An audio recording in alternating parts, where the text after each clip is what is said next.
bonsoir à nos amis de l'extérieur, en France et à l'étranger, qui nous rejoindront bientôt par la vidéo.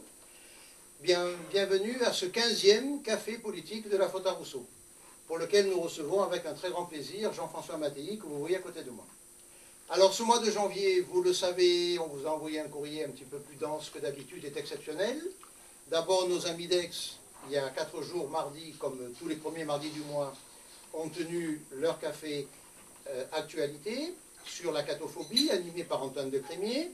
Aujourd'hui, 4 jours après, c'est nous, à Marseille, qui tenons notre 15e café politique.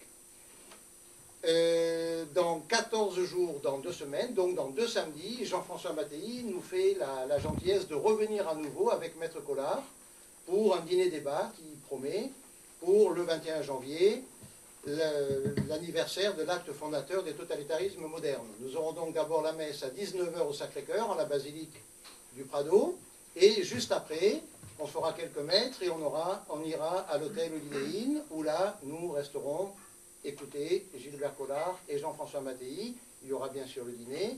Alors inscrivez-vous sans retard, le nombre de places est limité. Et enfin, une nouvelle qui est agréable, pour la première fois, à la fin du mois de janvier, aussi un samedi le 28, le café Histoire de Toulon va commencer. Donc il y avait un café à Aix, il y en avait un à Marseille, il y en aura un à Toulon. Il sera animé par Daniel Masson, nous y serons, nous l'enregistrerons et nous mettrons là aussi la vidéo sur la Faute à Rousseau. Ensuite, nous aurons encore 5 cafés politiques jusqu'au mois de juin, et cela nous mènera au chiffre de 20. Nous demanderons à Annie Laurent de revenir, elle était venue l'an passé pour parler des printemps arabes. Patrick Barrault, qui est là, viendra nous parler de la Révolution. Nous avons une petite surprise, je ne vous dis pas quoi, pour un de ces cafés qui aura trait à Maurras. Vous savez que le 1er septembre, ça sera une date symbolique, il y aura 50 ans, ça sera le 50e anniversaire de la mort de Charles Maurras, et sa nièce, Nicole Maurras, a organisé quelque chose, et nous vous avions déjà invité en septembre, d'une façon un petit peu amusée, à notre prochaine réunion de rentrée, un an à l'avance, qui cette fois-ci aura lieu très tôt, puisqu'elle sera le 1er septembre à Martigues et à Roquevert. 2012 étant la présidentielle. Annie Laurent, l'année dernière, la première saison, nous a parlé des printemps arabes. Alain Bourri s'était posé la question, que devient la France avec l'immigration? Moi-même, j'avais parlé de Zemmour avec la tyrannie de la bien-pensance. On avait parlé de Raffaele De Simone, un Italien qui se posait des questions sur l'évolution des forces en Europe, etc. Donc, nous essayons, dans ces cafés politiques, de créer une vidéothèque, une collection de vidéos dans lesquelles tous les thèmes cruciaux de notre aujourd'hui sont étudiés. Et c'est de cette façon qu'une action française, non pas se reverra, mais se revoit. Alors, bien sûr, nous ne sommes pas seuls. Jean-François Mattei, que vous voyez à mes côtés, est membre du comité de parrainage de Politique Magazine. Il y en a un, Jean, voici, je vous montre la dernière couverture, la dernière une de ce journal. Nous avons mis sur le blog La Faute à Rousseau, sur le quotidien La Faute à Rousseau, des vidéos faites par d'autres personnes que nous, notamment par exemple, je pense là, une vidéo de Michel Michel et une autre d'Henri Le Tigre qui parlait de thèmes économiques au plan Maxime Réal d'Elsat, pas celui-ci, celui d'avant, parce qu'elles étaient excellentes. Il y a eu, il n'y a pas longtemps, le 40e anniversaire de l'ANAR, et nous avons là aussi salué ces contacts fructueux que l'ANAR a su nouer avec des gens, par exemple Edgar Morin, que, a priori, effectivement, avec qui, a priori, probablement, nous n'aurions pas eu de contact. Donc, il y a partout en France, et nous, à Marseille, nous essayons de faire aussi la même chose, des royalistes, nous essayons de faire revivre cette action française, non pas dans ses formes extérieures, elle appartient maintenant à l'histoire, mais dans son esprit, dans sa substantifique moelle. Alors, je profite chaque fois de ces cafés pour donner 2-3 informations pratiques et encourageantes concernant justement ces idées que nous défendons, pour montrer que nous arrivons, grâce à nos blogs, à les faire entendre, partager à pas mal de personnes. Le site sur lequel nous mettons les vidéos, que vous pouvez regarder, s'appelle Vimeo, je crois que vous le savez tous, et pour ceux qui ne le savent pas, je le redis, nous sommes en train d'arriver aux 250 000 téléchargements. Et la vidéo des 2 cousins, Antoine de Crémier et Hilaire de Crémier, qui sont venus au mois de novembre, c'est en novembre qu'ils étaient là, a très vite atteint 42 600 téléchargements, et j'ai regardé avant de venir, elle en est maintenant à 46 700. C'est-à-dire qu'elle a pris environ 4 000 téléchargements en un mois. Alors, je ne dis pas ces chiffres-là pour lancer un cocorico, il ne faut jamais s'en satisfaire, ce n'est pas assez. Mais ce qui est en premier, bien sûr, ce sont les idées, évidemment. Mais ces idées, comme il est dit dans l'Évangile, hein, on n'allume pas une lampe pour la mettre sous le boisseau. Donc, réjouissons-nous de voir que ça commence quand même à être entendu manifestement dans tous nos cercles, mais même en dehors. Là, je parle pour Vimeo, mais pour la faute à Rousseau lui-même, vous savez que pour la première fois, ce mois-ci, le 31 décembre, nous avons dépassé la barre des 100 000 pages lues, exactement 101 149 pour ceux qui veulent la précision. Et nous allons très bientôt atteindre les 30 000 visites mensuelles. Donc là aussi, ça n'est plus négligeable, ça n'est pas encore assez, on ne s'en satisfait pas, mais comme les statistiques sont ascendantes, eh bien je vous le dis pour que vous sachiez que ce travail intellectuel que nous faisons, aujourd'hui avec Jean-François Mattei, hier avec Gérard Leclerc, avec Antoine Decrémier, eh bien, il porte ses fruits. Alors, nous aurons bientôt une page Facebook pour augmenter justement, pour aller encore plus vite. Et juste avant de terminer, je vous représente ce cahier de Lerne que je vous avais montré la dernière fois avec Jean-Baptiste Donnier. Jean-François Mattei y a mis une collaboration absolument excellente sur Maurras et Platon, mais vous avez bien sûr beaucoup d'autres choses. Vous avez les textes de Boutan, vous avez... Non, là c'est bon. Vous avez bien sûr Stéphane Giocanti et Axel Tisserand, Nicole Maurras avec sa complice Dominique Paoli qui a animé l'émission de Radio Courtoisie où on a présenté cet ouvrage. Quelque chose de très intéressant sur le fédéralisme de Frédéric Rouvillois. Alors, avant de passer la parole à Jean-François Mattei, je voudrais juste, comme nous sommes en janvier, nous vous avons présenté nos vœux dans la faute à Rousseau, mais les redonner à la famille de France, puisque vous savez que très bientôt, il va y avoir une deuxième naissance dans le couple du prince Jean et de la princesse Philomène. Donc nous redisons à Monseigneur le comte de Paris, le chef de la famille de France, au dauphin, le prince Jean, à son épouse, la princesse Philomène, au petit Gaston et bientôt au petit frère ou à la petite sœur qui va arriver incessamment sous peu, notre attachement indéfectible. Quant à Jean-François Mattei qui est ici, de toute façon, il est toujours présent avec nous sur la faute à Rousseau, puisqu'il a écrit un livre, vous le savez, il y a quelque temps, Le regard vide, essai sur l'épuisement de la culture européenne, et nous avons fait un PDF qui est en permanence sur la faute à Rousseau avec 25 extraits, les uns assez courts, 10, 15 lignes, d'autres plus longs, et 3 extraits, 3 chapitres entiers ont été mis et font partie de nos grands textes. Donc vous êtes de toute façon, tous les jours, pour tous les lecteurs qui viennent vous voir, vous êtes tous les jours avec nous, et nous en sommes ravis. Alors maintenant, je vous passe la parole pour ce sujet. Le déclin de la civilisation européenne est-il irréversible? Oui, vous avez raison. C'est un de mes thèmes favoris depuis quelque temps, puisque j'ai écrit 3 ou 4 ouvrages, dont le dernier s'appelle Le procès de l'Europe et qui est sous-titré Grandeur et misère de la culture européenne. Il vient de paraître à la fois en France et au Canada, à Ottawa. Alors on m'a demandé de traiter le sujet suivant, à savoir si le déclin de la culture européenne est irréversible. Je commencerai par une première remarque d'ensemble sur la question, c'est que l'idée même de déclin est une caractéristique de la culture européenne pour 2 raisons. Une raison politique et une raison religieuse, ou philosophique si vous voulez. Les philosophes ayant repris le schéma religieux pour penser la notion de déclin ou d'évolution négative dans le développement historique. Alors la raison politique, c'est essentiellement le déclin et l'effondrement de l'Empire romain. On n'imagine pas assez souvent aujourd'hui le traumatisme que ça a été pour la conscience européenne, l'effondrement de l'Empire romain. On en voit le premier effort ou la première remarque chez saint Augustin dans la Cité de Dieu, quand saint Augustin, qui était un berbère, dois-je vous le rappeler, mais en même temps un citoyen romain, il avait fait ses classes à Milan et à Rome, à Milan avec saint Ambroise, et ensuite il enseignait à Rome avant de devenir évidemment évêque d'Hippone.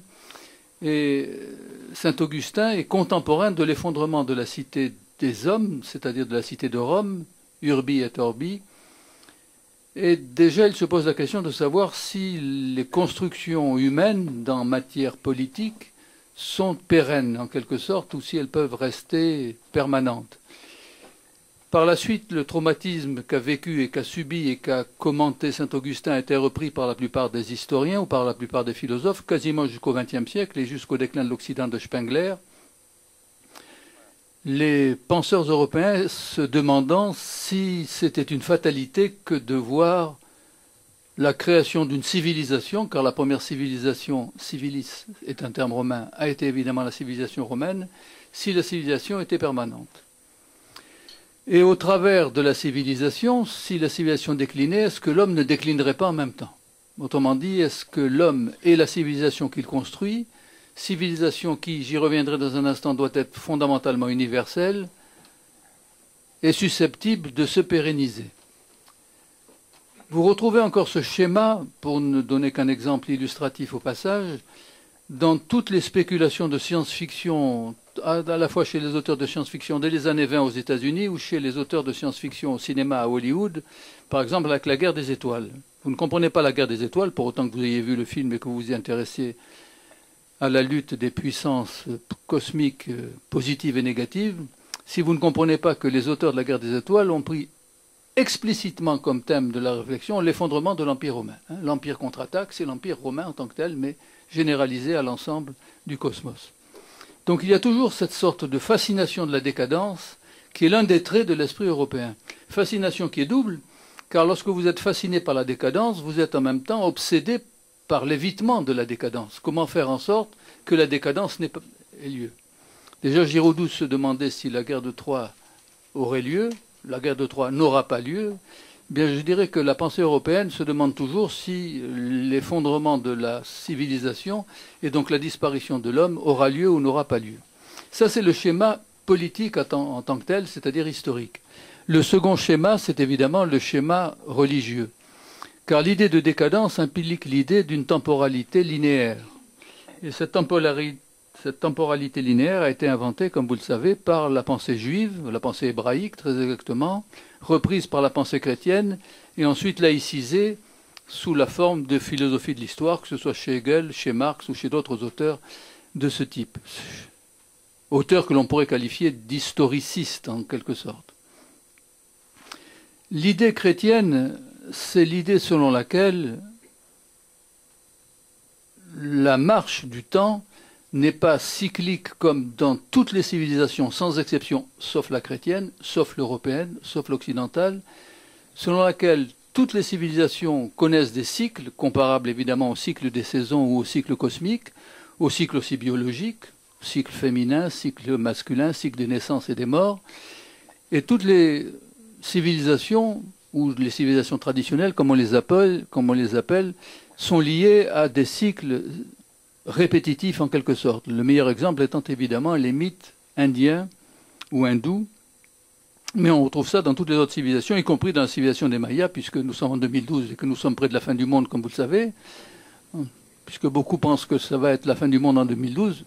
Erreur évidemment, car quand vous lisez le calendrier long des Mayas, puisqu'il y a plusieurs calendriers dans la pensée maya, vous apercevez que c'est la fin d'un cycle cosmique et que ensuite, en décembre 2012, un autre cycle cosmique va recommencer.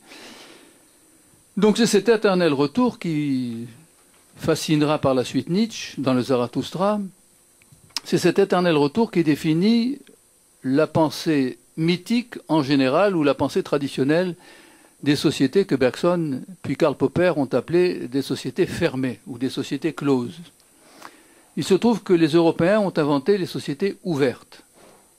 L'expression est de Bergson, elle a été reprise par Sir Karl Popper quand il parle des sociétés ouvertes, c'est-à-dire en gros démocratiques, c'est-à-dire en gros européennes ou occidentales, et de leurs ennemis étant les totalitarismes de droite comme de gauche, qui risquent évidemment d'affecter ces civilisations et de les détruire de l'intérieur. Pourquoi cette ouverture? Pourquoi cette idée d'ouverture que l'on ne trouve, c'est ce que je dis dans mon dernier ouvrage dans le procès de l'Europe, je fais tout un développement sur l'idée même d'ouverture, les open societies, pour parler comme Popper, tout simplement parce que l'idée d'ouverture est une idée religieuse, essentiellement hébraïque et chrétienne, selon laquelle l'histoire est ouverte sur la rédemption des hommes grâce à cette idée messianique qui vient évidemment des Juifs, mais qui est repris évidemment par les chrétiens, en particulier par saint Paul, selon laquelle l'incarnation de Jésus-Christ peut permettre de donner un sens à la temporalité jusqu'au jugement dernier, c'est-à-dire jusqu'à la fin des temps. Donc dans la pensée juive puis chrétienne, qui est l'une des deux composantes avec la pensée grecque, vous voyez Simone Weil, de la pensée européenne et de la pensée occidentale, devenue aujourd'hui, j'y insiste dans l'ouvrage, pensée mondiale, et je ne parle pas simplement de la mondialisation économique, mais de la mondialisation théorique ou scientifique, on s'aperçoit que cette idée d'une ouverture du temps vers un avenir qui devra lui-même se clore n'implique pas nécessairement une déchéance, mais au contraire une assomption, puisque la fin des temps ou le jugement dernier, comme disent à la fois les juifs et les chrétiens, c'est évidemment la rédemption de l'humanité en tant que telle, et c'est donc un côté éminemment positif. Donc l'idée d'ouverture, qu'elle vienne des juifs ou qu'elle vienne des grecs, qu'elle vienne de la racine de Jérusalem, de l'enracinement de Jérusalem, pour parler comme Simone Weil, ou de l'enracinement d'Athènes, implique que l'histoire est un perpétuel devenir, mais qui est ouvert vers une fin, dans les deux sens du terme fin, fin en tant que but, en tant que cible, et fin en tant que terme, en tant que déclinaison d'une humanité qui se sera trouvée. C'est cette idée que vous avez encore, mais je n'en parlerai pas, je sortirai de mon propos, cette idée que vous avez encore chez Hegel, dans La raison dans l'histoire, quand Hegel montre que la rationalité triomphera, reprenant d'ailleurs une idée qui est une idée française, soit dit en passant, cocorico pour nous, c'est l'idée du XVIIIe siècle que l'on trouve chez d'Alembert, à la fois mathématicien et maître d'œuvre de l'encyclopédie, lorsque d'Alembert dit, dans une formule qui condense tout l'optimisme rationaliste des Lumières, je ne dis pas encore nécessairement le progressisme ultérieur, mais en tout cas l'optimisme rationaliste des Lumières, la raison finira par avoir raison. Dans cette phrase de d'Alembert, dont je rappelle qu'il était non seulement philosophe et éditeur de l'encyclopédie, mais mathématicien, et par ailleurs maître en mathématiques de Bougainville, qui, avec sa frégate La Boudeuse, découvrira Tahiti et fera le tour du monde. Bougainville était aussi un mathématicien, élève donc de d'Alembert. D'Alembert, dans cette formule « la raison finira par avoir raison », insiste sur le fait que, d'abord, il n'y a que la raison au monde, ce que dira Hegel, ce que dira Marx, ce que diront tous les penseurs ultérieurs. Donc le tissu même de la réalité est un tissu rationnel, selon l'expression de Hegel que vous connaissez, tout ce qui est réel est rationnel et tout ce qui est rationnel est réel. Donc que l'on parte de la réalité pour en explorer la rationalité interne, ou que l'on parle d'une construction rationnelle pour en déduire une réalité externe, dans les deux cas, vous avez cette fusion du réel et du rationnel et du réel, qui montre qu'il n'y a qu'une unité, et donc un universel, c'est le même mot, unité universelle, qui est l'universel de la raison et que l'on peut connaître. Et ça, c'est la grande idée de la pensée européenne ou occidentale. C'est ce qui a fait l'Europe, c'est ce qui a construit l'Europe à travers des œuvres très précises. Mais en même temps, cette idée d'une rationalité constructrice et ouverte est une idée qui vise une fin, c'est-à-dire une réalisation. Lorsque d'Alembert dit que la raison finira par avoir raison, il veut dire par là que la raison s'appréhendera elle-même. La raison deviendra rationnelle, même si elle est encore encombrée de tares ou de déchéances ou de guerre ou de pluralité ou de travers qui l'empêchent d'être elle-même. Et c'est cette idée que vous retrouvez chez Hegel, quand Hegel insiste sur le fait que tout ce qui est réel est rationnel et tout ce qui est rationnel est réel. C'est une idée que vous retrouvez chez Marx. Marx, inspiré à la fois par les Grecs et par les Juifs, et donc par le christianisme, qui est le relais entre la pensée juive et la pensée moderne de Marx, lorsque Marx pense que l'avènement de l'histoire, c'est l'avènement du communisme à travers les différentes étapes ou les différentes périodes que sont l'esclavagisme, le féodalisme, la bourgeoisie, le socialisme, donc le capitalisme au départ, le socialisme, et à la fin le communisme, qui est la fin, dans les deux sens du terme fin, de l'humanité, c'est-à-dire le terme de l'humanité, et le but de l'humanité, c'est-à-dire lorsque, pour reprendre la formule de Marx, et lui aussi va jouer sur la fusion du réel et du rationnel et du rationnel et du réel, qu'est-ce que c'est que le communisme? Je défends le communisme devant un parterre de monarchistes ou de gens intéressés par la monarchie.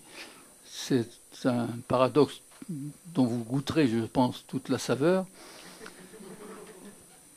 C'est ce que dit Marx quand il dit que par le communisme, on va obtenir la naturalisation de l'homme et l'humanisation de la nature. C'est-à-dire que vous partiez de la nature qui va être humanisée par la technique, par la science, par la médecine, par l'éducation, par l'enseignement, par la pensée, par Internet. La nature va être non pas instrumentalisée, mais humanisée. Et quant à l'homme, il va être naturalisé, c'est-à-dire que la véritable nature de l'homme va aboutir en tant que telle. Donc, par quelque bout que vous preniez la pensée occidentale, par le bout religieux, si vous me permettez l'expression, ou par le bout philosophique, et évidemment scientifique. Quand je dis philosophie, j'implique tout domaine du savoir, et donc la science physique, chimique, mathématique, etc. Ou que vous preniez par un hegelianisme de droite, ou par un historicisme de droite comme chez Hegel, ou par un historicisme de gauche comme chez Marx, vous avez toujours cette même idée d'une aventure humaine qui a eu un commencement et qui aura une fin. C'est-à-dire qui est linéaire, d'une certaine manière, même si cette linéarité subit évidemment des périodes de contraction, de décadence. Quoi qu'il arrive, malgré tout, la raison finira par avoir raison. C'est-à-dire que l'on ne peut pas nier la réalité. Car dès que vous pensez, ce qui est la base de la pensée européenne, que la réalité est rationnelle, et donc que l'homme lui-même, en tant que partie de la réalité, est lui-même rationnel dans le domaine théorique et raisonnable dans le domaine pratique, quels que soient donc les échecs de l'histoire, quelles que soient les régressions de l'histoire, quels que soient les effondrements comme celui de l'Empire romain, quelles que soient les guerres mondiales comme celle du XXe siècle, la raison finira par avoir raison.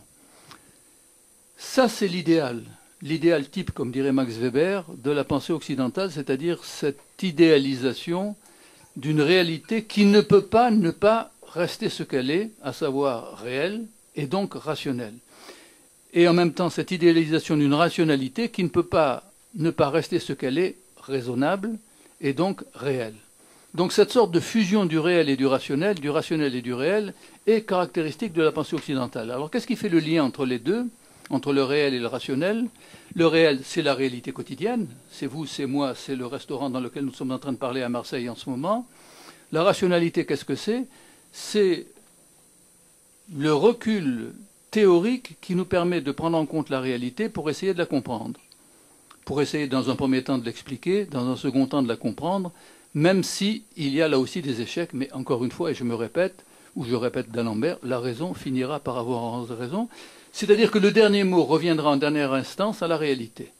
Cette réalité étant pensée comme rationnelle, la raison ne peut que gagner l'entreprise qu'elle a ouverte, le jeu qu'elle a créé, ce jeu avec le monde qui fait que l'homme, vous voyez chez Pascal dans les pensées, se heurte au monde, à l'infiniment grand comme à l'infiniment petit, mais si par l'univers ou par la taille, l'univers me comprend, Pascal fait un jeu de mots sur le fait que l'univers me comprend, c'est-à-dire m'attire en lui et me contient comme ce jus d'orange est contenu dans ce verre, en même temps, moi, je le comprends. Et là, il change le sens du mot comprendre, comme préhendere, je le prends avec moi. Cum préhendere, je le prends avec moi, et donc je peux l'expliquer et le saisir dans son intelligibilité en tant que tel.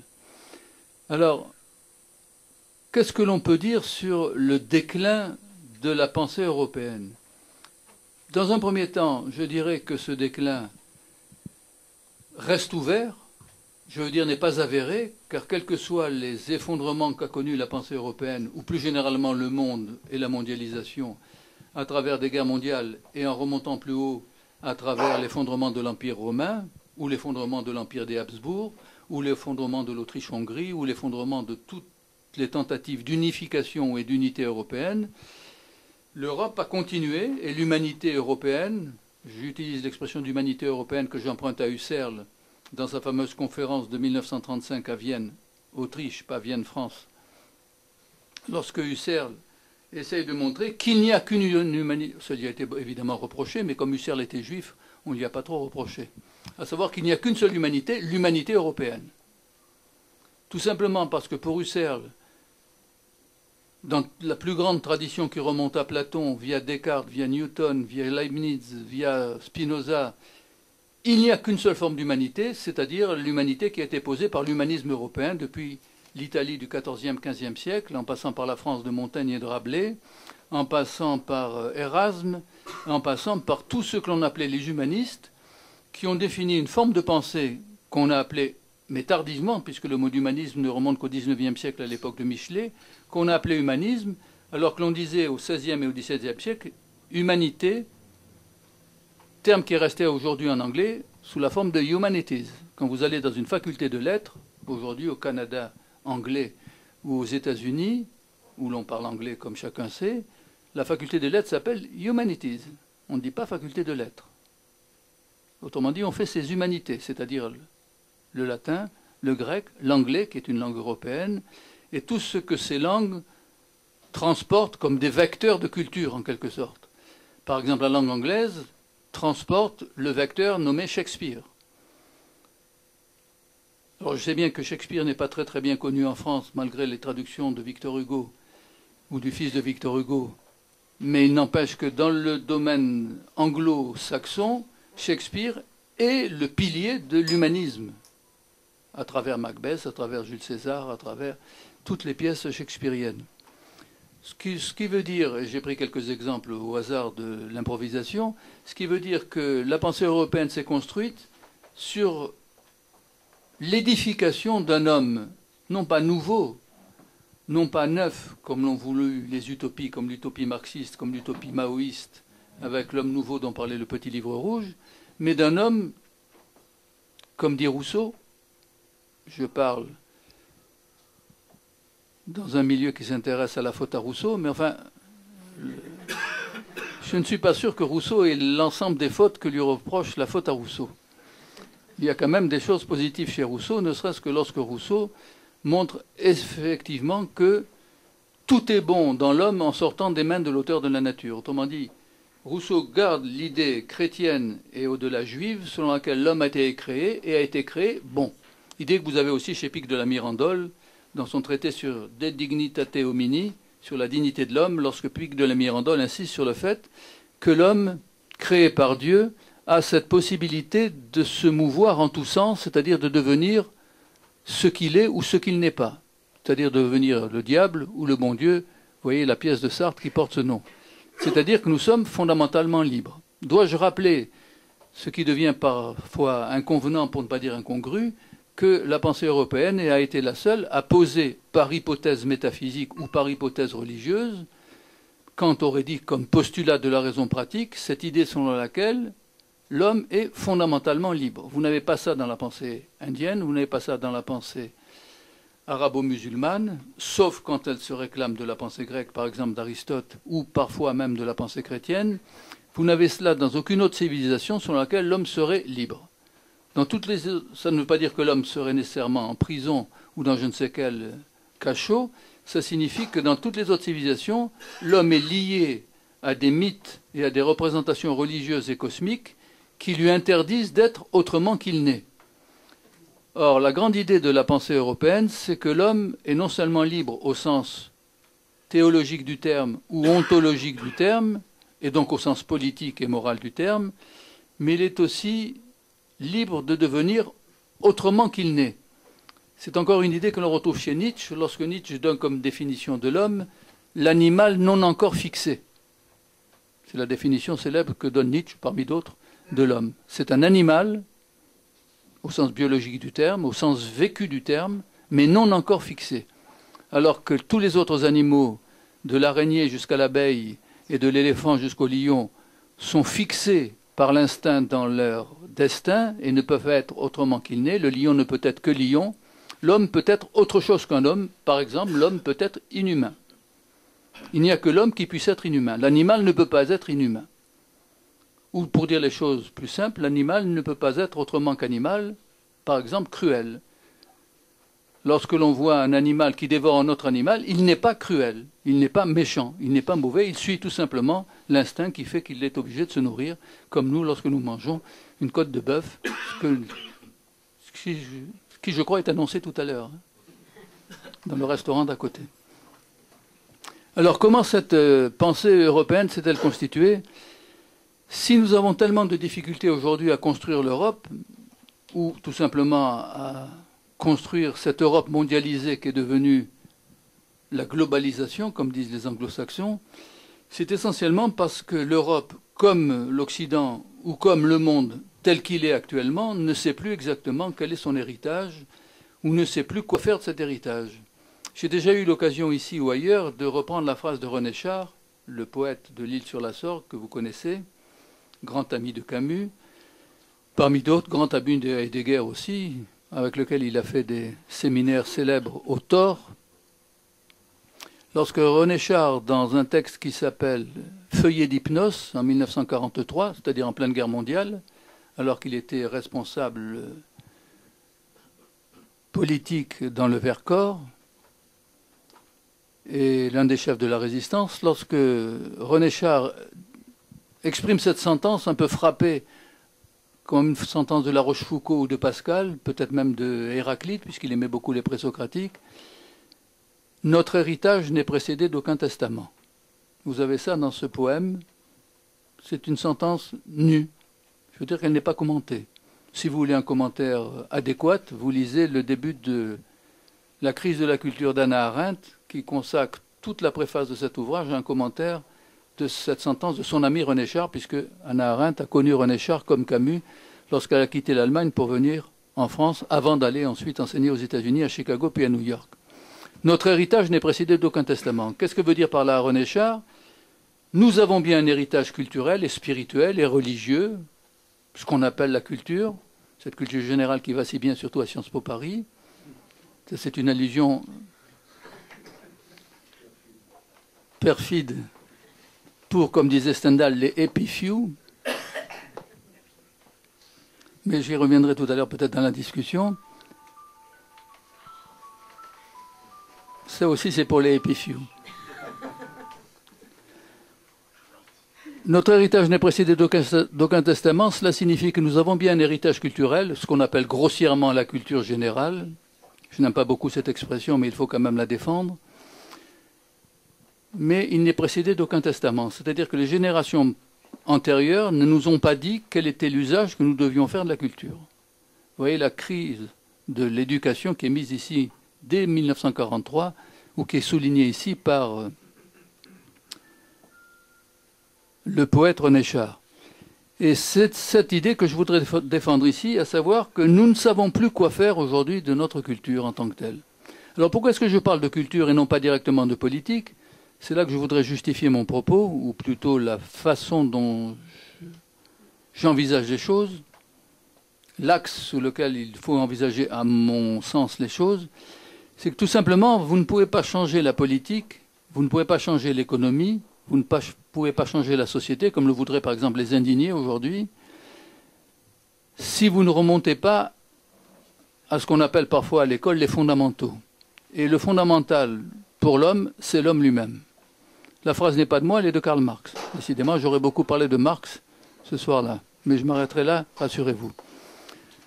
Lorsque Marx dit que la révolution doit être radicale, et pour expliquer ce mot de radical, qui vient du latin radix, la racine, comme chacun sait, Marx joue avec son lecteur et dit être radical, c'est prendre les choses à la racine. Et la racine pour l'homme, ajoute Marx, c'est là qu'on ne sera peut-être pas d'accord avec lui, surtout ce soir, c'est l'homme lui-même. Parce qu'évidemment, pour un croyant, la racine pour l'homme, ce n'est pas l'homme lui-même, c'est Dieu. Ou la racine pour l'homme, par exemple pour les stoïciens, c'est le monde. C'est le logos qui est présent dans le cosmos. Donc la cosmologie stoïcienne implique que l'homme n'est pas son propre maître, n'est pas son propre fondement. Mais pour Marx, qui sur ce plan laïque concentre toute la pensée européenne, même s'il n'en est pas d'accord évidemment avec le constat qu'il fait, ce qu'il y a de radical dans l'humain, c'est l'humain lui-même. Ce n'est pas son origine religieuse, ce n'est pas son origine cosmique, ce n'est pas son origine morale. L'homme n'est pas pour Marx un animal doué de raison, comme le voulait Aristote. L'homme n'est pas pour Marx un animal doué de rire, comme le disait Rabelais, car le rire est le propre de l'homme, chacun connaît cette citation de Rabelais. L'homme, pour Marx, c'est le père de l'homme. c'est-à-dire c'est celui qui s'engendre lui-même. L'humanité s'engendre elle-même. Alors c'est peut-être extrême, mais ça vous montre quelle est l'idée fondamentale, l'idée aventureuse, l'idée risquée, le pari, pour tout dire, à la Pascal, de la pensée européenne, c'est qu'elle pense que l'homme peut se poser comme son propre fondement. Et c'est ce qu'on a appelé tout simplement l'humanisme, encore que, j'insiste, le terme d'humanisme n'est pas connu au XIVe, ni au XVe, ni au XVIe, ni au XVIIe, ni au XVIIIe siècle. Il apparaît à la fin du XIXe siècle, le terme d'humanisme. Le terme d'humaniste, pour désigner quelqu'un qui connaît les humanités, c'est-à-dire qui connaît le grec et le latin, et qui a lu Platon ou Aristote, ou plus tard Descartes ou Newton, lui existait déjà. Mais cette idée d'une systématisation de la connaissance humaine dans un ensemble que l'on appelle l'humanisme est une idée tardive. L'humanisme étant implicitement présent dans toute l'évolution de la pensée européenne, mais étant cristallisé qu'au moment précisément où cette connaissance commence à décliner. En clair, de la même manière que la culture, c'est ce qui reste quand on a tout oublié, pour reprendre un mot fameux, l'humanisme, c'est ce qui reste quand on a perdu les humanités. Ce que je veux dire par là, c'est que quand vous systématisez une période de la civilisation, la période humaniste, c'est que cette civilisation est déjà en train de décroître. C'est-à-dire qu'elle ne croit plus en ses propres principes. Alors, quels sont les principes humanistes? Je voudrais vous montrer là quelle est l'originalité de la pensée européenne, devenue par ailleurs pensée occidentale, elle-même s'ouvrant à la pensée mondiale, et donc c'est ce qu'on appelle la mondialisation. Lorsqu'aujourd'hui on critique la mondialisation, qu'on soit anti-mondialiste ou altermondialiste, et qu'on veuille la changer, on oublie que cette mondialisation, dont nous avons ici quelques échos, cette mondialisation technique, cette mondialisation scientifique, cette mondialisation économique, a été voulue par l'homme pour assurer sa maîtrise sur la nature. Généralement, on fait remonter la mondialisation, c'est une façon commode de faire, et pour tout dire à mes yeux un peu scolaire, à la phrase de Descartes dans la 6e et dernière partie du discours de la méthode, lorsque Descartes, qui fait une sorte de révolution à la fois méthodologique, discours de la méthode, et scientifique, fait remarquer que d'après lui, par le développement de la connaissance, qu'il appelle en latin, même si le discours de la méthode est écrit en français, mais il y a une version latine où il parle de la mathesis universalis, c'est-à-dire une mathématique universelle, ou même tout simplement une connaissance universelle, car mathésis ou mathématiqué en grec n'a jamais voulu dire mathématique, les mots ne correspondent pas, ça signifie connaissance. Ça vient du grec mantano qui signifie apprendre. Donc mathématiqué ou mathématica en grec, ça signifie les choses que j'apprends. En gros, les connaissances. Donc lorsque Descartes parle de la mathesis universalis, il veut dire la connaissance universelle, c'est-à-dire la connaissance de l'univers. Et grâce à cette connaissance de l'univers, vous connaissez la suite de la phrase, les hommes deviendront comme maîtres et possesseurs de la nature. C'est la maîtrise technique, c'est le téléphone portable qui sonne. Les hommes deviendront comme maîtres et possesseurs de la nature. C'est-à-dire que sur un téléphone portable, sur un iPhone, je vais faire de la publicité pour Apple, vous avez à tout moment une possibilité d'être averti en temps réel, c'est-à-dire à la vitesse de la lumière, de ce qui se passe sur la planète. Sur votre ordinateur aussi, mais l'ordinateur n'est pas toujours portable, même quand il porte ce nom. Tandis que le téléphone portable est quand même plus petit. On l'a entendu déjà sonner 2 fois. Je ne désespère pas de l'entendre une 3e fois. Ceci pour vous montrer que ce qui fait le philosophe, c'est l'ironie dramatique, depuis Socrate. Qu'est-ce qui définit fondamentalement la mathésis universalis? La possibilité d'avoir une information universelle sur l'univers. Et donc, par la mathésis universalis, l'homme deviendra comme maître et possesseur de la nature. Alors, on reproche souvent cette prétention à Descartes, parfois même les écologistes, j'ai entendu quelques écologistes fous, passez-moi le pléonasme, de parler de la critique de Descartes parce qu'il aurait voulu maîtriser la nature. Non, le texte dit l'homme deviendra comme maître et possesseur de la nature, à la façon de, comme s'il était le maître, mais il ne l'est pas pour Descartes. Descartes sait très bien quelles sont les limites, et il le dit bien dans le discours de la méthode, de l'appréhension humaine de la connaissance et de la maîtrise humaine de la technique. Mais on fait comme si, to make believe, comme on dit en anglais, on fait comme si il était possible de transformer la nature en fonction de nous-mêmes. Alors pourquoi est-ce que je vous parle de cette mathésis universalis? Précisément parce que tant que vous ne revenez pas à cette idée fondamentale que l'homme a la possibilité de connaître l'univers et donc de découvrir des vérités universelles qui seront d'ordre rationnel, bien entendu, et d'ordre partagé, bien entendu, ce qui implique une possibilité d'échange, une possibilité d'éducation, une possibilité d'université. Dois-je vous rappeler que l'universitas, c'est le lieu de l'universel. Universitas magistrorum, l'univers des maîtres et des étudiants, scholarium, implique cette identification de l'homme aux autres hommes à partir d'une connaissance universelle. Or, lorsque l'on veut changer les choses, comme le veulent par exemple les indignés de 2011 ou peut-être de 2012 s'ils continuent à occuper les places centrales des grandes villes européennes et ailleurs, quand vous voulez changer les choses, il faut savoir où vous allez porter le bistouri, où vous allez porter l'outil du changement en tant que tel, que cet outil soit la révolte, que ce soit la révolution, que ce soit l'indignation, que ce soit ce que l'on veut, il faut savoir où frapper, en quelque sorte. Est-ce qu'il faut frapper à la banque Goldman Sachs? Est-ce qu'il faut frapper à Wall Street? Est-ce qu'il faut frapper à la Bourse de Paris? Est-ce qu'il faut occuper, comme ça a été fait virtuellement, les sites Internet des grandes bourses mondiales ou les sites Internet des grandes banques mondiales? Tout ça, c'est une façon, comment dire, médiatique de voir les choses. En réalité, vous ne changez strictement rien. Vous pouvez occuper quelques minutes Wall Street, ou même quelques heures, ou même quelques semaines, ou même quelques mois, ça ne change strictement rien au fait que le monde continue à tourner, et le monde économique, et le monde libéral, et le monde capitaliste. Donc, où faut-il faire porter le faire?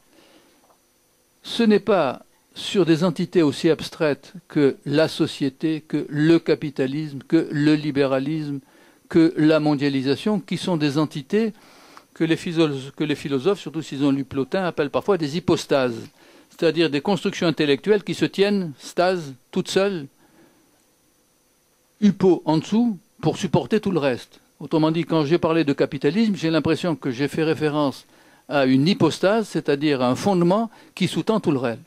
Or, je vais vous apprendre un scoop cet après-midi, vous n'aurez pas perdu toute votre journée. Le capitalisme n'existe pas. Le libéralisme n'existe pas. Le socialisme n'existe pas. La société n'existe pas. Tous ces mots sont des termes généraux, sont des termes génériques. Vous allez me dire, mais monsieur Mattei, est-ce que l'homme existe? Non. L'homme universel n'existe pas. C'est un focus imaginarius, comme dit Kant. C'est-à-dire c'est un lieu ou un foyer imaginaire que nous visons en tant que tel. Mais l'homme, comme disait Diogène, n'existe pas. Je cherche un homme dans les rues d'Athènes et je ne l'ai jamais trouvé. On trouve dans les rues d'Athènes ou dans les rues de Marseille tel ou tel homme, tel ou tel capitaliste, mais le capitalisme, vous ne le trouverez jamais, serait-ce en allant à Wall Street ou serait-ce en allant à la Bourse de Paris. Autrement dit, on se bat généralement contre des moulins à vent quand on veut essayer de changer les choses en changeant les mots. Mais changer les mots ne change pas pour autant les réalités qui sont derrière les mots, qui sont des réalités biologiques et donc vitales, qui sont des réalités sociales, qui sont des réalités politiques, qui sont des réalités concrètes. Je crois qu'il faut être conscient que seul un retour aux choses elles-mêmes, comme disait Husserl, et les choses elles-mêmes, c'est la réalité concrète et vécue quotidiennement, nous permet de les modifier en tant que telles. Alors, qu'est-ce qui fait que cette modification est possible? On ne pourra pas changer les choses et les améliorer en période de crise économique, de crise politique, de crise sociale, de crise de civilisation, quoi que l'on veuille entendre par là, tant qu'on n'aura pas changé l'homme lui-même, non pas le concept d'homme ou l'idée d'homme, comme aurait dit Platon ou comme aurait dit Descartes, mais l'homme dans sa chair et dans son esprit, c'est-à-dire l'homme tel que ceux qui sont devant moi en ce moment, ou à côté de moi, le sont en tant que tel, c'est-à-dire des hommes concrets. C'est-à-dire qu'il faut être persuadé que seule existe la réalité singulière. On a perdu de vue la singularité, non pas au profit de l'universel, mais au profit de la généralité. Si vous avez lu l'article que j'ai écrit avec Chantal Delsol dans le Figaro il y a 2 jours sur la suppression de la culture générale à Sciences Politiques Paris, que j'ai titré ironiquement Sciences Po Paris ou l'inculture générale, ce qui m'a valu déjà quelques retours, positifs et négatifs, mais enfin Richard Descoings ne m'a pas encore téléphoné, donc directeur de Sciences Po, c'est-à-dire. Donc je suis sauvé. Je fais remarquer dans cet article, nous faisons remarquer avec Chantal Delsol, que la culture générale porte très très mal ce nom, car ce n'est pas une culture générale du tout, c'est une culture universelle, ce qui est tout à fait différent. Quelle est la différence entre les deux? Les deux sont des collectifs, allez-vous me dire. Dans le général, il y a du plusieurs, dans l'universel, il y a aussi du plusieurs. Oui, mais s'il ne s'agit pas du même plusieurs. Le général est un ensemble a posteriori d'éléments singuliers. Par exemple, en général, il y a plus de femmes que d'hommes dans les salons de coiffure. Vous allez me dire pourquoi vous prenez des exemples de ce genre? Parce que ma femme est allée tout à l'heure chez le coiffeur. Et donc, je prends cet exemple car c'est un exemple singulier. Vous voyez ce que je veux dire? Je veux arriver à vous montrer la singularité des faits et des choses. En général. Mais ça ne peut pas être une vérité universelle. En général, je vais prendre un exemple plus connu et moins ironique, vis-à-vis de ma femme, bien sûr, et j'en parle d'autant plus qu'elle n'est pas là. Donc je me libère. En général, jusqu'au XIXe siècle, on pensait que les signes étaient blancs. Car chaque fois qu'on faisait une collection de signes, chaque fois que l'on voyait des signes, on voyait des signes blancs. Le signe devenait donc le symbole de la blancheur. Jusqu'à ce qu'on découvre l'Australie, où là-bas tous les signes sont noirs. Manque de chance pour les Européens. Et pour ceux qui avaient dit que tous les signes sont blancs. Autrement dit, en général, tous les signes sont blancs en Europe, et en général, tous les signes sont noirs en Australie, mais ça ne fait pas du tout une vérité universelle. L'universel n'est donc pas une collection de cas particuliers ou de cas singuliers. L'universel n'est pas a posteriori, il est a priori.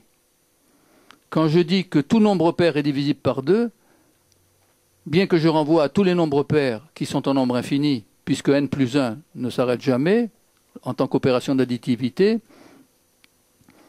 c'est une vérité universelle, à savoir que tous les nombres pairs sont effectivement divisibles par 2 sans reste, que ce soit 4 ou que ce soit 474. C'est une vérité universelle parce qu'elle est a priori, c'est-à-dire qu'elle ne dépend que des définitions que je vais donner du nombre et de l'opération d'addition. Or, c'est exactement comme cela qu'a procédé la pensée européenne. Elle a toujours pensé a priori et non pas a posteriori. La pensée européenne ne généralise pas, elle universalise. Exemple, 1948, Palais de Chaillot à Paris, déclaration universelle des droits de l'homme. Déjà, on avait critiqué la déclaration de 1789 en se demandant pourquoi 1100 ou 1150 personnes avaient décidé à Versailles de parler au nom de l'humanité entière. Déclaration des droits de l'homme. Mais cette critique n'était pas justifiée, sauf à confondre l'universel et le général. En général, évidemment, tous les hommes n'ont pas les droits qui sont accordés par la déclaration de 89 ou par la déclaration universelle de 48, de 1948. Mais viser l'universel, c'est viser une structure théorique, c'est-à-dire une idée, c'est-à-dire un modèle, c'est-à-dire un idéal type, qui est ici l'exemple de l'homme, mais ça pourrait être l'exemple du triangle. Quand je dis que tout triangle est composé de 3 angles et que ces 3 angles sont égaux à 2 droits, c'est-à-dire à 180 degrés, je ne vise pas tel ou tel triangle et ma proposition n'est pas justifiée par le fait que j'ai rencontré beaucoup de triangles dans ma vie. Je vous rassure d'ailleurs, j'en ai pas rencontré énormément.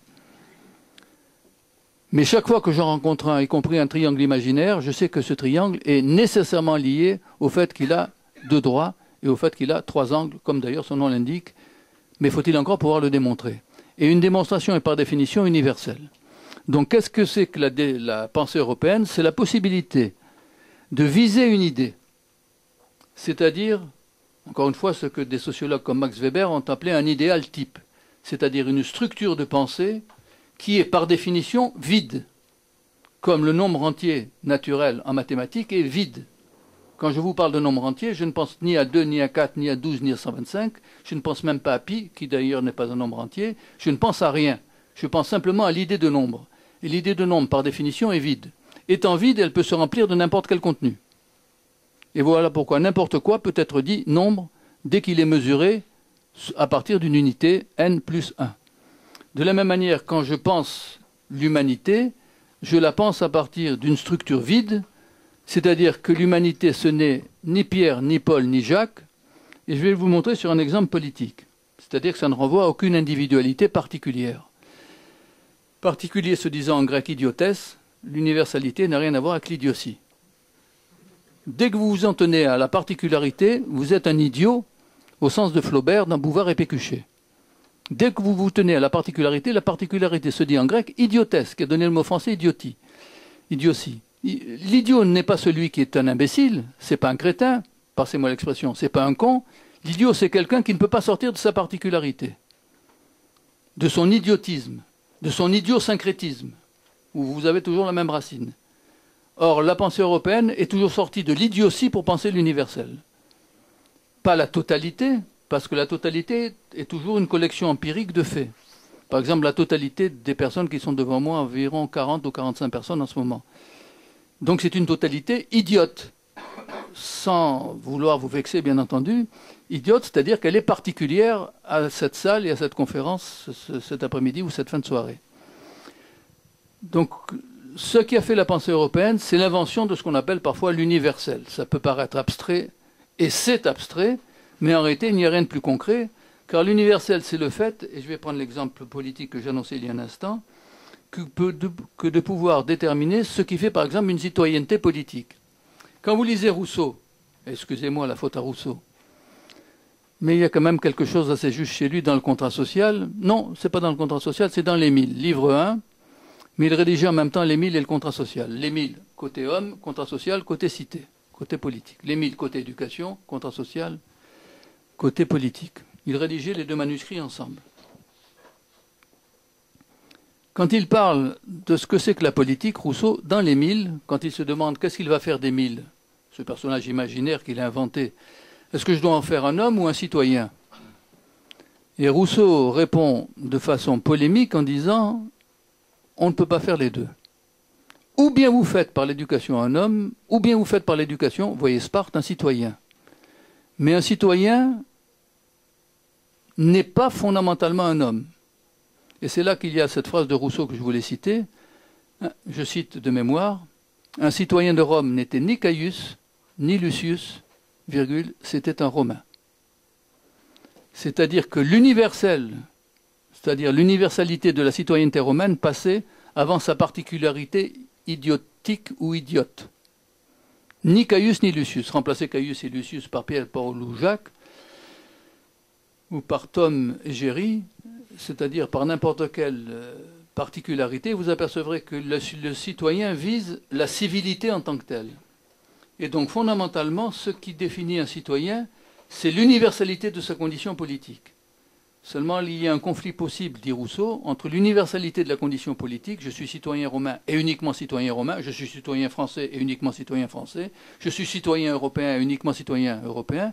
Donc, en disant que je suis citoyen français, citoyen romain, citoyen européen, j'exclus ipso facto les autres citoyens, ou ceux qui ne sont pas citoyens, ou ceux qui ne sont pas encore citoyens, ou ceux que, fils de citoyens, ne sont pas encore arrivés à 18 ans, c'est-à-dire ne sont pas encore des citoyens électeurs ou éligibles, c'est-à-dire doués de la citoyenneté politique. Mais en même temps, Rousseau s'aperçoit très bien que quand on vise l'éducation, puisqu'il écrit cela dans l'Émile, on essaye aussi de former des hommes. Et quand vous fermez l'universalité de l'homme, vous contrebalancez l'universalité du citoyen. Et là, c'est très facile à voir. Dans une guerre, est-ce que je dois suivre la morale humaine ou la morale civique? La morale civique me dit tu dois tuer l'homme qui est en face de toi. La morale humaine me dit non, tu ne dois pas tuer, tu ne tueras point. Que ce soit religieux ou que ce soit laïcisé. Autrement dit, il y a sans arrêt des conflits entre l'homme et le citoyen. D'où l'idée de Rousseau, à savoir que si l'on veut élever à la fois un homme et un citoyen, on n'élèvera ni l'un ni l'autre, on échouera sur les deux plans. Il avait sans doute en vue l'éducation française de 2012.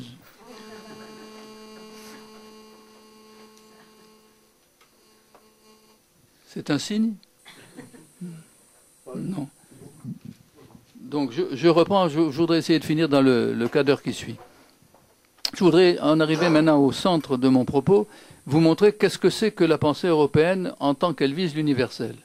Ce qui définit fondamentalement la pensée européenne, c'est trois caractéristiques, et trois seulement, mais qui sont convergentes. Aujourd'hui, elles divergent de plus en plus, c'est-à-dire que nous ne sommes plus fidèles à cet héritage dont nous n'avons pas eu de testament, pour reprendre l'expression poétique de René Char citée tout à l'heure. D'une certaine manière, on pourrait dire que la pensée européenne est à la fois chrétienne, évidemment, je ne reviens pas sur ce qu'a dit Simone Veil ou ce qu'a dit Maurras quand il montre l'importance de la pensée chrétienne, même si lui-même n'était pas croyant, ou en tout cas fort peu croyant, mais il montrait l'importance historique de la pensée chrétienne dans la constitution de l'Europe. Je laisserai de côté ce domaine religieux pour essayer de voir le domaine strictement philosophique ou strictement politique ou strictement théorique, disons laïque si vous voulez. Et je m'appuierai sur un auteur peu connu, en tout cas du grand public, même si le public est éclairé comme ce soir, qui s'appelle Jan Patočka, qui est un ami intime de Václav Havel qui vient de mourir, c'est-à-dire qui a été le grand prêtre, si j'ose dire, ou le grand philosophe de la révolution de velours à Prague, lorsque cette révolution non sanglante a chassé les communistes de la République tchèque, ou de la Tchécoslovaquie, puisque c'était la Tchécoslovaquie à l'époque. Le meneur politique était Václav Havel, vous avez connu son évolution, mais le meneur intellectuel, le grand ami de Václav Havel, était justement Jan, c'est-à-dire Jean Patočka, qui était un disciple de Husserl. Et Patočka, qui commence à être connu aujourd'hui avec un temps de retard, un temps de latence, si vous voulez, un peu comme Simone Veil a eu un temps de latence, même en France, ou Hannah Arendt, un temps de latence en France et en Europe. Les idées importantes, comme disait Nietzsche, arrivent comme des pas de colombe, c'est-à-dire très très lentement et très discrètement. Jan Patočka a écrit un ouvrage qui s'appelle Platon et l'Europe, ce qui peut paraître curieux, mais dans lequel il montre que ce qui a fait la pensée européenne, et lui il faisait partie de la Mitteleuropa, de l'Europe centrale, c'est essentiellement cette idée platonicienne que nous partageons tous, même si nous n'avons jamais ouvert une page de Platon, et même si nous n'avons jamais entendu parler de Platon, et même de l'amour platonique, pour autant qu'on puisse parler d'amour platonique à notre époque, l'idée selon laquelle la pensée européenne s'est construite à partir de ce que Patočka appelle, et il trouve cette expression chez Platon, le soin de l'âme. Le soin ou le souci de l'âme. Ça sera repris par Michel Foucault à la fin de sa vie, dans des cours du Collège de France, quand il dira que ce qui définit fondamentalement l'humanisme, c'est le souci de l'âme. En grec, epimeleia tes psyches, pour les hellénistes du public. Epimeleia tes psyches, ça peut se traduire soit par le soin, au sens médical du terme, ou au sens amical du terme, quand vous soignez votre ami, quand vous prenez soin de votre ami, de votre femme, de votre compagnon, de votre compagne, de vos enfants, mais aussi quand vous donnez des soins si vous êtes médecin ou infirmier. Mais ça peut se traduire aussi par souci de l'âme, c'est-à-dire l'intérêt que vous portez à votre âme, c'est-à-dire à votre conscience morale, si vous voulez. Si vous voulez éviter ce mot d'âme qui a une connotation évidemment à la fois théologique et métaphysique, surtout métaphysique. Et Patočka fait remarquer que ce qui a fait l'Europe, c'est le soin de l'âme, ou le souci de l'âme, encore une fois, selon que vous traduirez le terme d'epimeleia tes psyches, l'âme bien sûr, que l'on trouve sans arrêt chez Platon. Qu'est-ce que veut dire Platon, ou Patočka, qui est un auteur contemporain, puisqu'il a participé à la révolution de velours? Il veut dire par là que ce qui définit l'humanisme, l'humanité de l'humanisme européen, c'est cette idée qu'il y a quelque chose de précieux en l'homme, qui s'appelle l'âme, le psychisme, la psyché, la conscience morale, le je, le moi, appelez-le comme vous voulez, le je ne sais quoi ou le presque rien, comme dirait Yankelevitch, mais ce je ne sais quoi et ce presque rien, vous y tenez.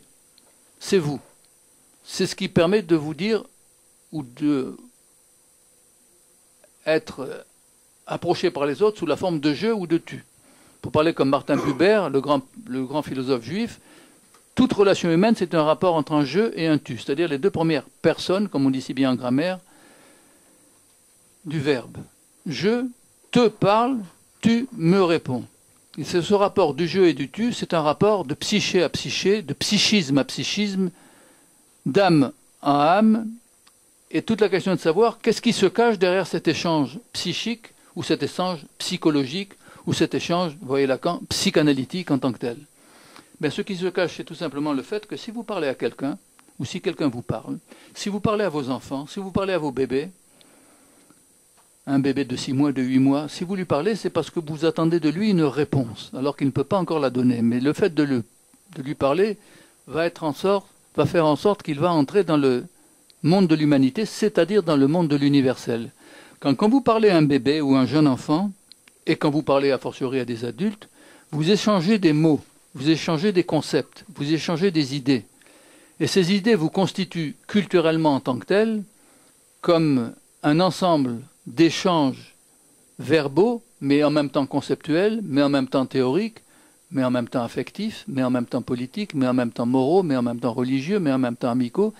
Autrement dit, vous tressez toute une guirlande de mots et de paroles, de mots et de choses, comme dirait encore Foucault, qui fait que vous avez des échanges avec l'humanité et que vous tressez votre propre humanité en tressant celle d'autrui. Ou vous tressez l'humanité d'autrui en tressant votre propre humanité. Par exemple, en parlant à la petite fille que j'ai eue il y a 6 mois, qui s'appelle Chiara, et c'est pour ça que ma femme n'est pas là ce soir, parce qu'elle la garde, et après le coiffeur. Vous êtes très attentif à ce que je dis, c'est un bon point. Au prochain oral, j'en tiendrai compte. Lorsque vous parlez à un enfant ou lorsque vous parlez, ce que je fais en ce moment, à des adultes, c'est-à-dire à d'autres hommes, vous entrez de plein pied dans l'humanité. Et Patočka fait remarquer que c'est cela qui a fait la grandeur de la civilisation européenne, à savoir qu'elle a posé l'homme comme celui qui a le souci de son âme, qui prend soin de son âme. Et prendre soin de son âme ou s'en soucier, c'est prendre soin de l'universel. Car ce qui fait que mon âme est mon âme, c'est le fait qu'elle n'est pas uniquement mon âme et que je la reconnais dans le regard d'autrui. On trouve ça dans l'Alcibiade, qui est un texte de Platon qui porte ce nom, où Socrate discute avec un dénommé Alcibiade, qui est quand même bien connu, général en chef de l'armée athénienne, qui a trahi Athènes pour s'allier avec Sparte, et qui est mort dans les bras d'une prostituée. Ça vous rappelle quelque chose, peut-être du côté du Sofitel? C'était déjà arrivé avec Alcibiade. Donc un personnage quand même haut en couleur, comme on dirait de DSK. Et Alcibiade rencontre Socrate dans une rue d'Athènes et lui dit « Mais qui suis-je finalement ?» Il se souvient que Socrate avait reçu de la Pythie l'idée de se connaître soi-même. Gnotis eoton, l'impératif delphique, connais-toi toi-même. Mais je n'arrive pas à me connaître, dit Alcibiade, je ne sais pas qui je suis un Athénien, je suis un général, je suis un beau gosse, je traîne tous les cœurs après moi, comme dit l'autre, mais je ne suis pas sûr de savoir exactement qui je suis. Et Socrate lui répond en lui disant « Tu es ton âme », c'est-à-dire un principe en toi invisible, un psychisme invisible. Vous ne voyez pas votre jeu, vous ne voyez pas votre moi, vous ne voyez pas votre personnalité.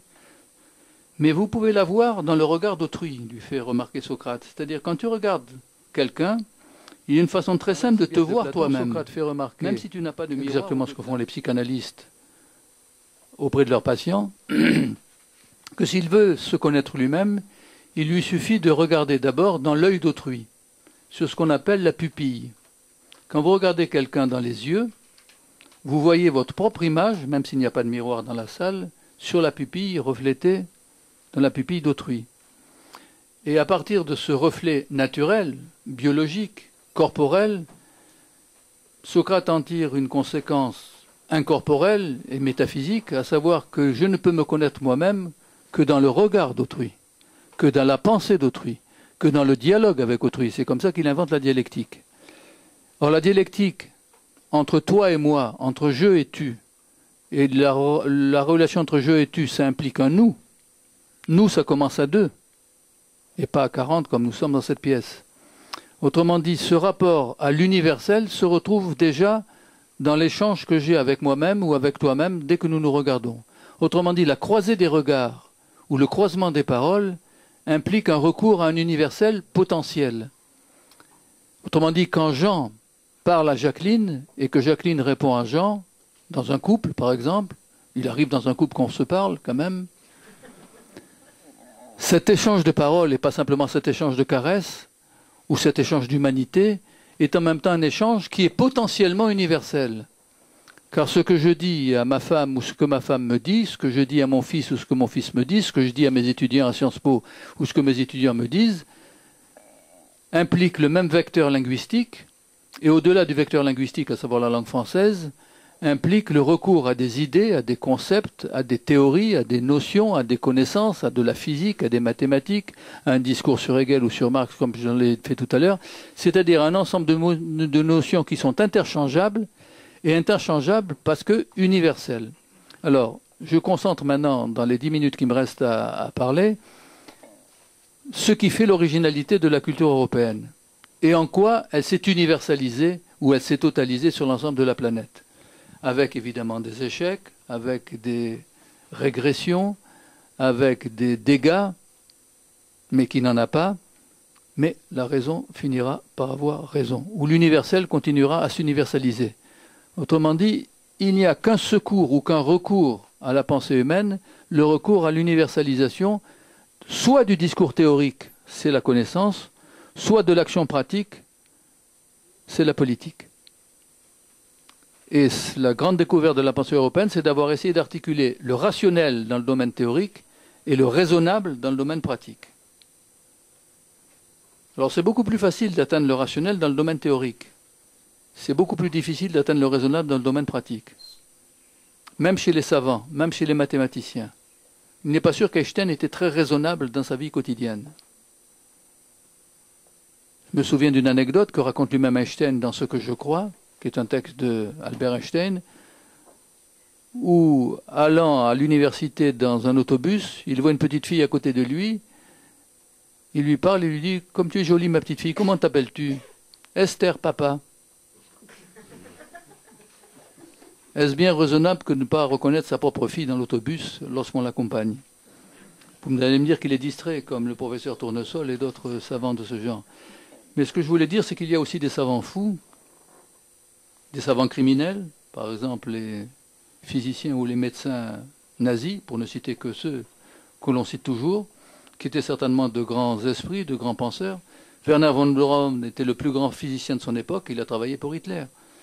Heidegger était le plus grand philosophe de son époque, il a été nommé recteur de Fribourg-en-Brisgau par Hitler. Donc on peut être parfaitement rationnel sans être pour autant raisonnable. Et on peut être parfaitement raisonnable sans être pour autant rationnel. Il y a des paysans de la Cambrousse au XVIIe ou au XVIIIe siècle, pour ne pas dire au XXe siècle ou au XXIe siècle, qui sont des gens parfaitement raisonnables, mais qui ne savent ni lire ni écrire, et donc qui ne sont pas rationnels, si l'on entend par rationnel une maîtrise de la connaissance. Alors, comment cette rationalité et cette raisonnabilité, si vous me permettez le néologisme, s'est créée? À partir de trois notions. C'est-à-dire que ce qui définit fondamentalement, voilà pourquoi j'ai pris l'exemple d'Alcibiade de Platon il y a un instant, ce qui définit fondamentalement la pensée européenne, c'est un certain regard qu'elle porte sur les choses. J'ai écrit un ouvrage qui s'appelle Le regard vide, pour justement faire allusion à cette notion de regard.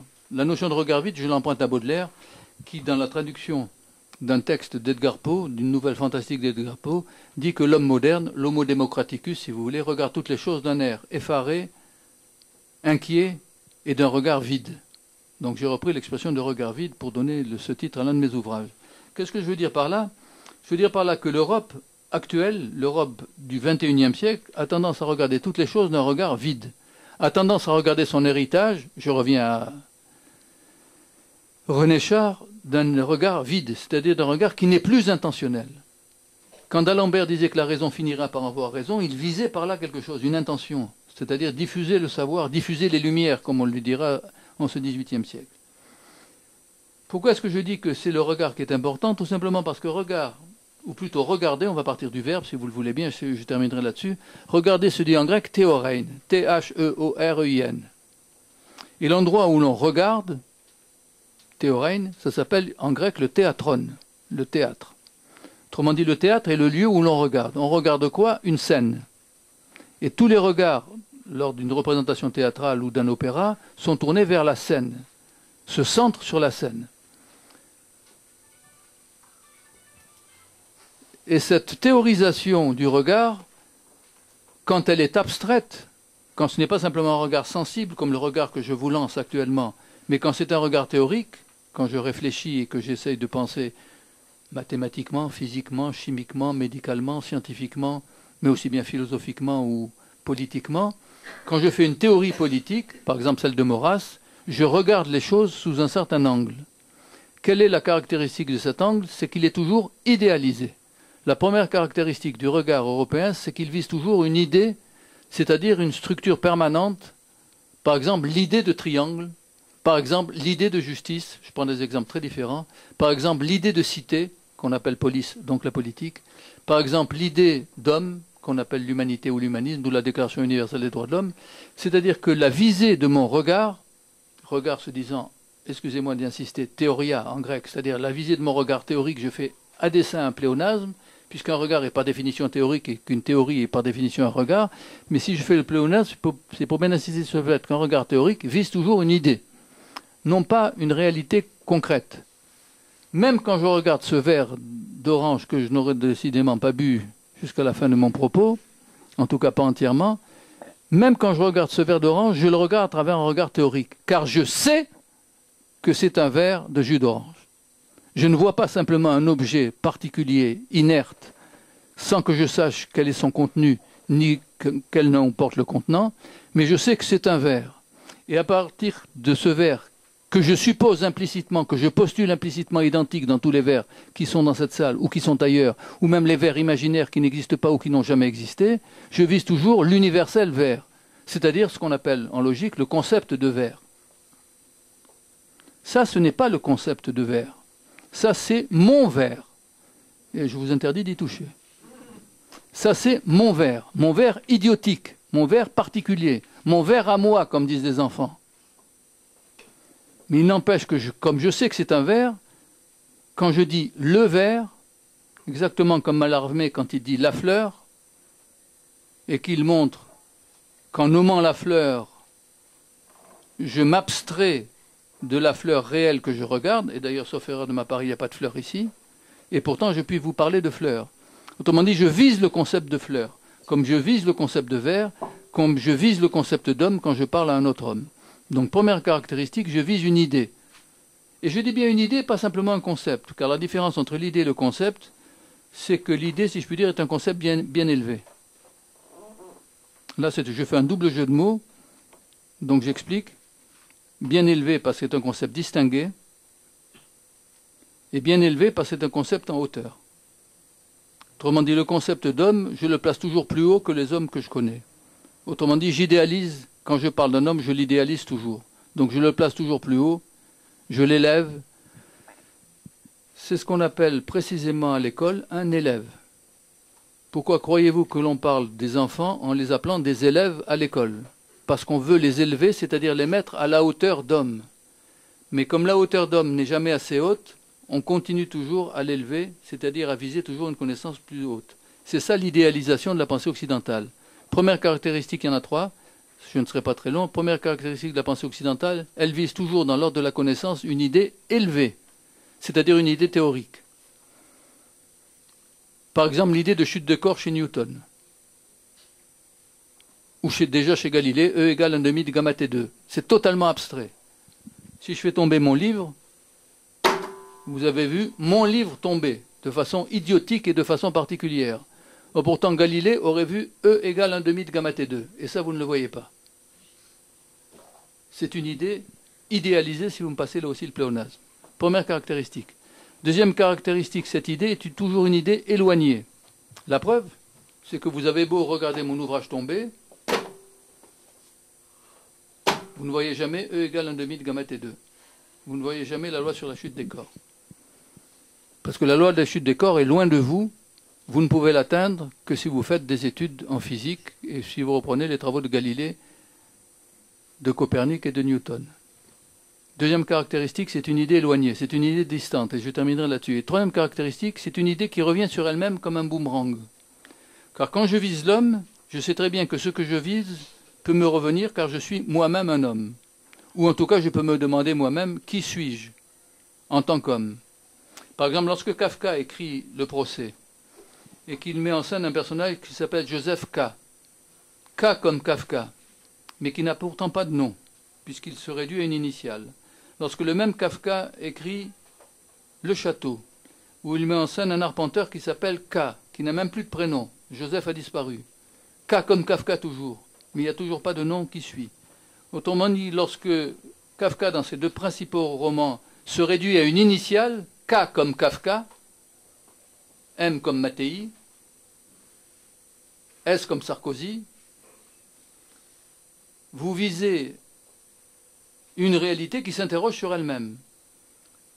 Autrement dit, j'ai toujours la possibilité, en raisonnant, de m'interroger sur moi-même et en me demandant, comme le fait Oedipe dans la tragédie de Sophocle, qui suis-je? Autrement dit, la pensée européenne est toujours spéculaire, ou spéculative, si vous le préférez. C'est le même mot. C'est-à-dire qu'elle revient toujours sur elle-même. Dès qu'elle s'interroge sur un objet, elle rebondit sur elle-même. C'est-à-dire qu'elle est toujours critique. 3 caractéristiques de la pensée européenne, et je terminerai sur un exemple emprunté encore à Rousseau 3 fois. La pensée européenne vise une idée, c'est-à-dire une entité théorique abstraite, et à ce titre éloignée. Deuxièmement, cette idée est idéalisée et distante. Et troisièmement, cette idée revient sur elle-même de façon critique. Quand vous lisez un ouvrage beaucoup plus important que le mien qui regarde vite, qui s'appelle Le regard éloigné, qui est de Claude Lévi-Strauss, vous apercevez que Claude Lévi-Strauss, de 75-78 ans, quand il est là, il était déjà à l'Académie française, mais il avait quitté le Collège de France, se demande, en revenant sur son passé, pour appliquer agrégé de philosophie, avant de... Et il dit, j'étais ouvert à la philosophie et à l'intérêt que je porte aux choses du monde et donc quand même à l'humanité, et je suis devenu pour ce faire anthropologue, je suis donné quelques l'anthropos, l'homme. Un texte de Rousseau sur l'origine des langues. C'est un texte relativement connu de Rousseau. On cite toujours le conte social, les rêveries du solitaire, et évidemment les confessions, mais on ne lit pas, sauf les spécialistes, ou qui vont se placer de philo. Et c'est l'origine des langues qui est pourtant très intéressant. Voici ce que dit Rousseau, c'est là-dessus que je terminerai. Voici ce que dit Rousseau dans l'essai sur l'origine des langues. Quand on veut connaître les hommes, et je vais écouter cette phrase, par exemple, les Allemands, ce soir, il faut regarder autour de vous, devant vous. Quand on veut connaître l'homme, vous voyez le changement de ton, pas si vous voulez connaître les hommes, mais quand on veut connaître l'homme, il faut porter son regard au loin. C'est-à-dire il faut viser une abstraction. Malheureusement, il n'y a pas l'homme dans cette salle. Enfin, malheureusement. Car imaginez que l'homme, dans toute sa... ou la femme, pour prendre l'exemple de la femme, ça m'est plus facile. Imaginez que la femme idéale, l'idée de femme, vienne ici comme une sorte de superbe statue. Je serais vitrifié, ou tout le monde serait vitrifié. En réalité, vous ne voyez jamais l'universel, mais vous ne pouvez pas ne pas la viser en tant que telle. Je conclus en une phrase ou deux, pas plus que ça, parce qu'il est déjà 8 heures. Ce qui a défini fondamentalement la rationalité européenne, c'est qu'elle vise toujours une idéalité comme l'idéalité de la justice, l'idéalité de la liberté, l'idéalité de la vérité, l'idéalité de l'humanité, c'est-à-dire à chaque fois des objets idéaux, donc parfaits, donc théoriques, mais donc par là même abstraits, et donc, j'y insiste, qui n'existent pas. Si vous entendez par exister, se trouver dans l'existence concrète réelle. Voilà pourquoi je disais tout à l'heure qu'il n'y avait pas l'homme ou la femme avec un grand H et un grand F à Marseille ou dans cette salle ou en France ou ailleurs. Lorsque Pilate a livré le Christ aux Romains, et d'abord aux Juifs, il a dit « Ecce homo », voici l'homme. Mais il entendait par là « voici cet homme particulier, celui que l'on a condamné à mort et qui va être crucifié ». L'interprétation d'un théologien, et déjà de saint Paul, c'est que cet homme n'était pas un homme comme les autres. C'était l'homme, avec un grand H cette fois-ci. Autrement dit, pour un chrétien, pour un croyant, Jésus-Christ n'est pas simplement un homme avec un petit H, c'est l'homme, ou comme il le disait lui-même, le fils de l'homme. C'est-à-dire une idéalité en tant que telle. Alors on est croyant ou on n'est pas croyant, ça ce n'est pas mon affaire, ni sans doute la vôtre. Mais ce que l'on peut remarquer, c'est que ce qui a fait fondamentalement le regard européen sur le monde, c'est la possibilité de le transformer en une idéalité qui lui donne un sens. C'est un regard idéalisant, c'est un regard théorique, c'est un regard critique, et c'est ce regard qui, d'une certaine manière, est en train de disparaître aujourd'hui, car nous n'assumons plus notre héritage. Merci de votre attention.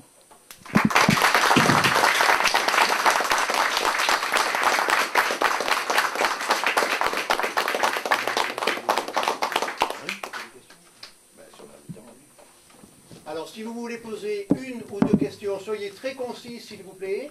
Alors, Patrick. Oui, peut-on limiter la pensée européenne à la pensée occidentale et rationnelle? L'Europe chrétienne, ça a été dit pontificalement avant moi, à 2 poumons.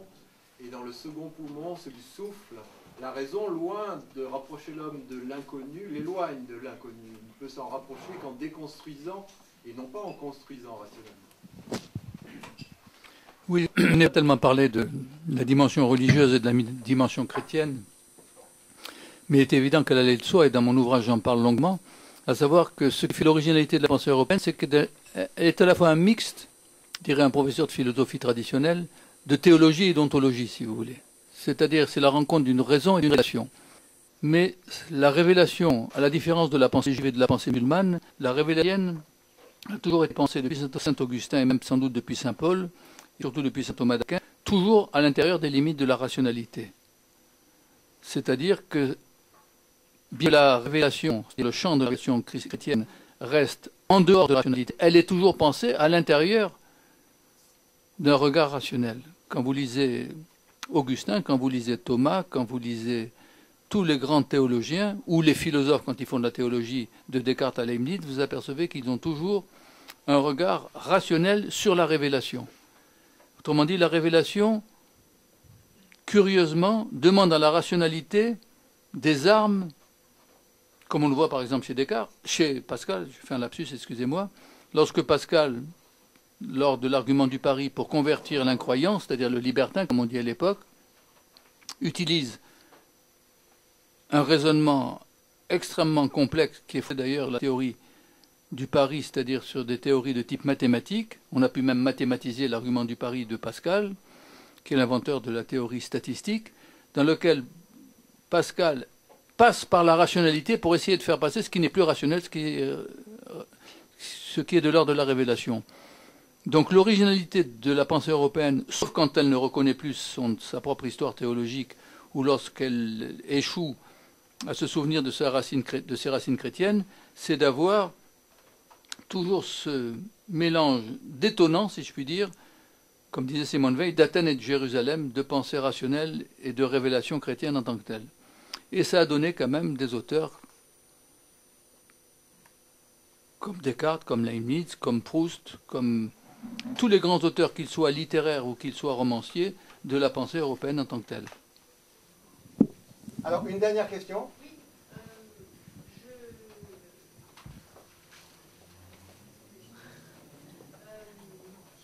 j'observe au niveau de l'Europe un détachement de l'Europe du Sud et l'Europe du Nord.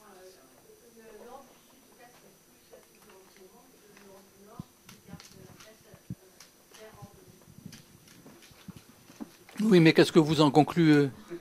Qu'il y a une séparation, qu'il y a une sorte de rupture?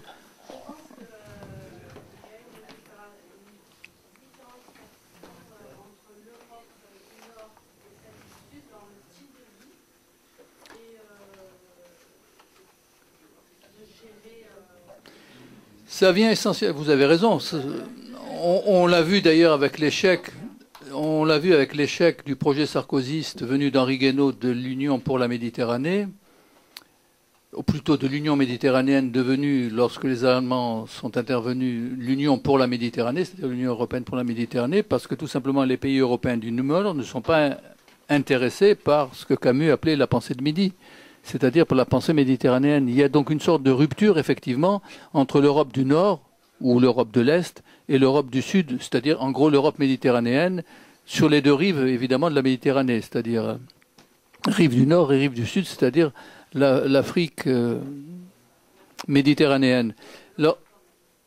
Pardon? Oui, non, mais il y a quand même tout le Maghreb qui a été européanisé en tant que colonisation. Ben, qu'on ait réussi ou pas n'implique pas. Quand vous allez au Maroc ou quand vous allez en Tunisie ou sur l'ensemble du Maghreb, vous avez des universités, vous avez des hôpitaux, vous avez des ordinateurs.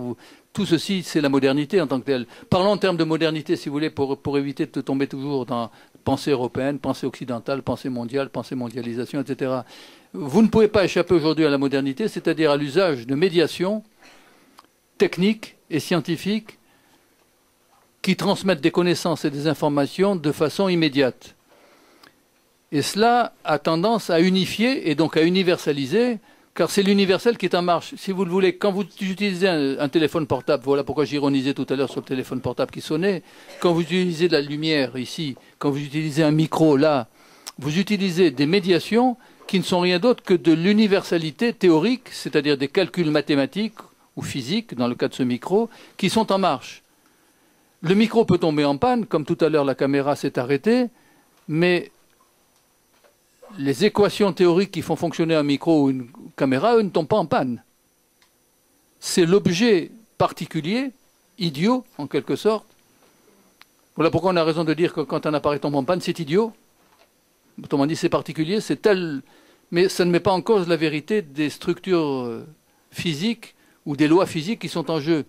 Si vous entendez ma voix fortement en ce moment, c'est tout simplement parce que les lois de l'acoustique, qui elles ne varient pas, restent toujours prégnantes, même si ce micro tombe en panne ou si je le coupe en tant que tel. Donc, ce qui définit la modernité, c'est une série de médiations universelles par la science et par la technique, par la loi aussi, par le droit aussi, par la politique aussi, qui fait que toutes nos relations sont médiatisées par de l'universel en tant que tel. Et ça, on ne peut pas revenir en arrière. Voilà pourquoi les altermondialistes ou les non-mondialistes ou les post-mondialistes rêvent. On ne peut pas revenir en arrière parce qu'il faudrait, ce qu'avait demandé Archimède, rappelez-vous, donnez-moi un point d'appui et je soulèverai le monde. Ben, donnez-nous un point d'appui et on changera la mondialisation en tant que telle. Mais le point d'appui, il ne peut être qu'hors du monde. Excusez-moi d'avoir... Alors, une toute dernière là, peut-être? Très brève, hein? Oui.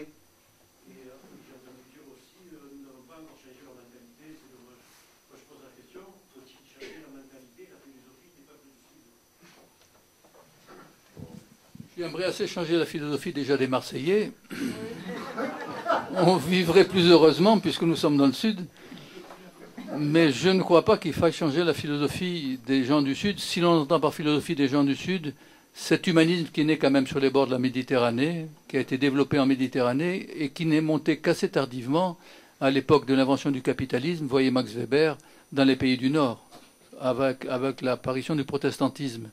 Mais c'est indiscutablement le catholicisme et la pensée grecque et romaine, et le droit romain, bien entendu, n'oublions pas le droit romain, qui ont façonné tout ce qu'on a appelé l'humanisme, c'est-à-dire la pensée européenne. Et ensuite, ça s'est diffusé comme des pseudopodes dans l'ensemble de l'Europe du Nord et de l'Est, puis ça a franchi l'Atlantique aux États-Unis et au Canada. Mais de proche en proche, évidemment, tout ce qui était de souche protestante a eu tendance à s'éloigner du monde méditerranéen, non seulement pour des raisons politiques, mais aussi pour des raisons géopolitiques, même pour des raisons géographiques. Au XIXe siècle, la Méditerranée n'était plus le centre du monde, c'était l'Atlantique. Et aujourd'hui, c'est plus l'Atlantique, c'est le Pacifique. Alors vous allez me dire, si on continue à tourner, ça reviendra à la Méditerranée. Bien, je pense qu'on peut remercier Jean-François Madény.